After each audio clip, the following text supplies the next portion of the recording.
Assalamualaikum warahmatullahi wabarakatuh.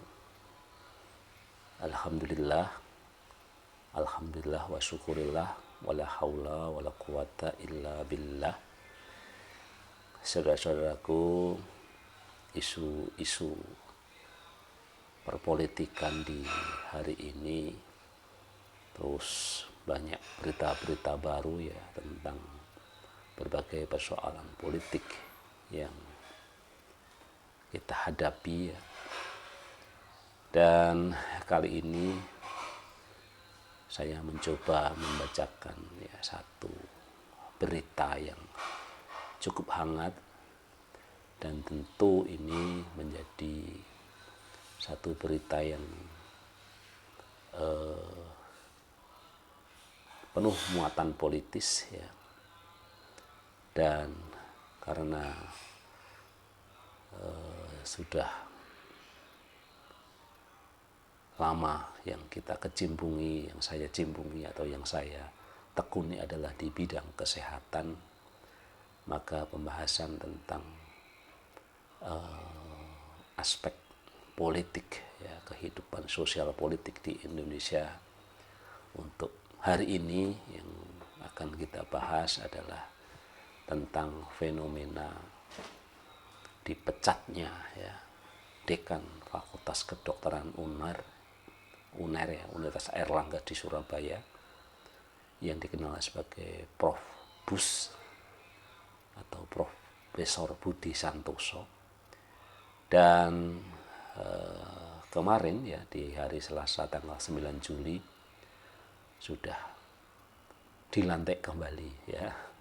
Dilantik kembali sebagai dekan lagi ya, kembali ke posisinya sebagai Dekan Fakultas Kedokteran Universitas Airlangga di Surabaya. Nah, setuju tidak setuju ya pencopotan Dekan FK UNER itu secara teori konspirasi sudah pasti bisa kita prediksi gitu ya, ada kaitannya dengan sikapnya yang menentang, sikapnya yang melawan kehadiran dokter asing yang digagas oleh Kemenkes yang memang kurang paham ya, bukan kurang paham ya, tetapi akan membawa kesehatan ini menjadi satu proses komersialisasi ya, karena komersialisasi bukan terjadi di mana-mana, termasuk di kesehatan ini memang menjadi satu yang sangat strategis ya. Nah, dengan kembalinya Prof. Bus menjadi dekan FK UNER, apakah kemudian semuanya baik-baik saja ya. Jadi penyelesaian di kita ini memang selalu penyelesaian di tingkat hilir ya, di tingkat yang bawah, sehingga core of the core ya, kalau bahasanya Pak Ndul itu ya. Jadi inti dari inti sumber masalah dari pencopotan kemarin itu sama sekali tidak pernah diungkap. Semua cuci tangan ya, yang di atas cuci tangan. Padahal ini pasti sudah ada hubungannya dengan itu ya. Dan sepertinya ya sudah dalam konteks dimensi sosial kita selesai saja gitu ya. Dengan udah pengennya kan jadi dijadikan kan ya sudah jadikan lagi saja gitu ya. Sederhana sekali gitu ya. Padahal sesungguhnya persoalannya kan bukan sesederhana itu. Ada hal yang sangat substansial yang harusnya ini menjadi hal yang harus kita ungkap ya. Siapa sih sebenarnya ya inti dari persoalan memecat ini ya. Jadi karena bagaimanapun juga menjadi pejabat hari ini memang tidak enak, sangat tidak enak gitu ya, penuh tekanan sana sini ya, ditekan di bawah, ditekan di atas ya.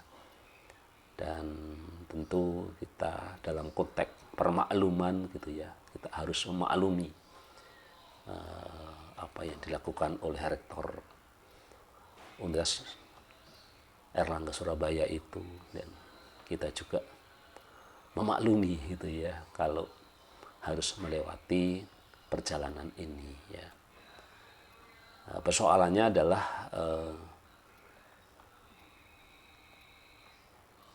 apakah dengan seperti ini sudah selesai gitu ya. Mungkin konfliknya sudah terasa menjadi dingin, cair ya, dalam konteks hubungan antara rektor dengan dekannya gitu ya. Dan saya yakin ini orang-orang pandai, orang-orang yang punya nalar, orang-orang yang selalu mengedepankan etika gitu ya.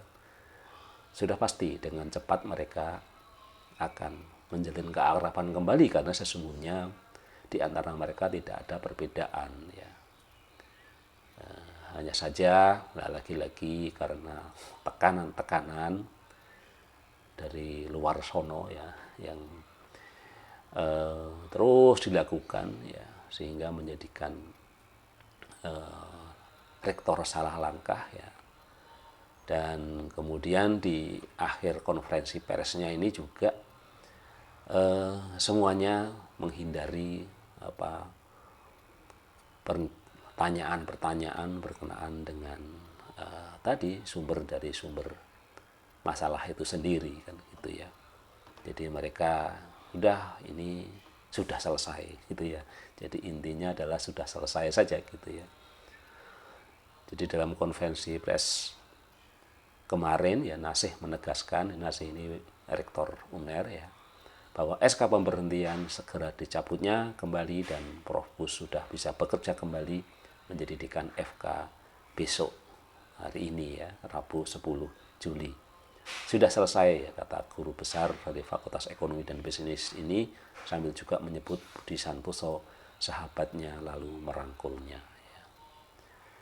Adapun Prof. Bus menyampaikan permintaan maaf gitu ya. Dia juga menegaskan penolakan terhadap kebijakan dari Kemendes adalah sikap pribadinya. Nah, sekarang lagi-lagi semua orang itu kalau sudah ini kemudian diambil sebagai ranah pribadi ya. Saya kira pribadi dan status-status yang melekat itu tidak bisa, sulit untuk kita lepaskan. Jadi kalau Prof. Bus ini sebagai dekan, konon juga sebagai ketua asosiasi pendidikan kedokteran di Indonesia gitu ya, tentu dengan mudah kita mengatakan ini sikap pribadinya ya. Tetapi dimensi-dimensi sosiologis, dimensi-dimensi sosial itu tentu melekat di sana gitu ya. Kecuali seperti saya yang tidak ada jabatan apa-apa ya, itu dengan mudah kita mengatakan ini sikap pribadi saya ya. Orang lain silahkan saja mau berkomentar apa gitu ya. Jadi susah ya untuk kita mengatakan itu pribadi ya.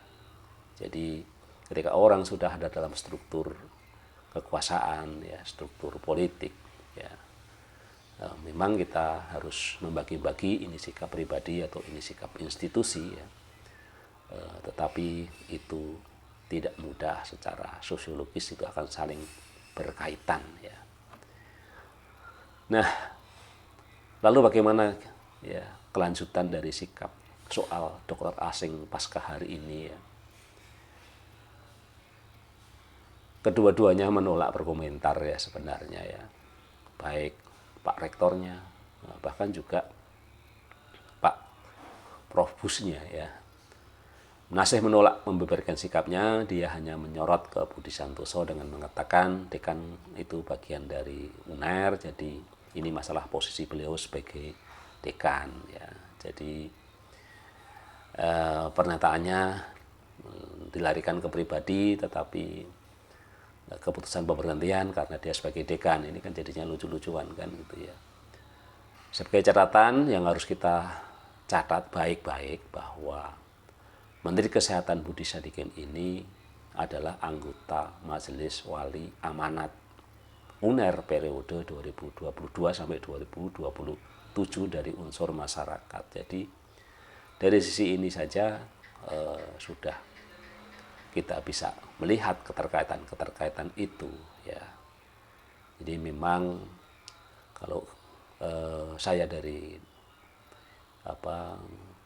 bagian kesehatan masyarakat ya, dulu kita memang selalu memimpikan gitu ya, bagaimana ahli kesehatan masyarakat ini bisa mencapai posisi politik tertinggi sebagai Menteri Kesehatan ya. Dan itu lama sekali perjuangannya gitu ya. Sudah pernah ada ahli kesehatan masyarakat, tetapi tetap saja di depan namanya ada dokter ya. Dan kebijakan mengangkat menteri yang bukan dokter ini memang baru terjadi di era Presiden Jokowi ya. Sesungguhnya terus terang saya juga sebagai sebuah konteks perubahan ya patut memberikan apresiasi ini ya. Hanya saja yang harus dilihatkan dari sisi kontinuitas gitu ya, dari sisi pengalaman ya. Jadi kalau kita lihat ini kan betul-betul Menteri Kesehatan yang sebelumnya tidak pernah bekerja yang berkaitan dengan kesehatan ya. Kalaupun dia bukan dokter ya, salahkah baiknya ya kalau mengangkat menteri ya yang memang sudah punya track record ke sana gitu ya. Dan inilah memang yang terjadi di era Jokowi ini ya. Menteri Pendidikan ya juga demikian gitu ya. Menteri Kesehatan ini dua sektor yang sangat vital ya. Dan memang harus hati-hati dalam hal ini ya.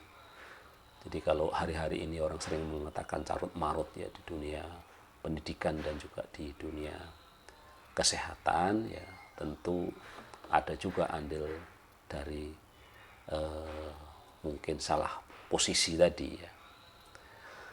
Kembali ke bagaimana kelanjutan dari sikap ya soal dokter asing ini ya pasca hari ini ya.